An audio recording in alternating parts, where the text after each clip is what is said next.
আজকে লাই শাক দিয়ে বড় মাছের মাথা দিয়ে আমি রান্না করব। তো আজকের রেসিপিটা আপনাদের সাথে শেয়ার করব আমি কিভাবে লাই শাক দিয়ে বড় মাছের মাথা দিয়ে রান্না করি। চলুন দেখে নিই। আসসালামু আলাইকুম, কেমন আছেন সবাই?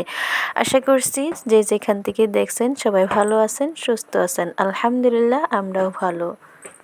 এখানে আমি রান্নাটা বসিয়ে দিয়েছি। প্রথমত সব ধরনের মশলা আমি দিয়ে দিয়েছি। এখন মাছের মাথাটা আমি কষিয়ে এই যে এরকম করে একদম ভেঙে দিয়েছি। এরকম করে ভেঙে জুড়ি করে তারপর আমি শাকগুলো একটু ছোটো করে কেটে নিয়েছিলাম, খুব সুন্দর করে ধুয়ে। এবার আমি শাকগুলো এই যে আমি কড়াইতে দিয়ে দিয়েছি। এখন নাড়াচাড়া দিয়ে তারপর আমি জলের পানিটা দিয়ে দিব। জলের পানিটা দেওয়ার আগে আমি শাকটা একটু সময় নিয়ে নাড়াচাড়া দিয়ে কমিয়ে নিচ্ছিলাম, যাতে করে আমার জলের পানিটা দিতে আইডিয়াটা হয়ে যায়।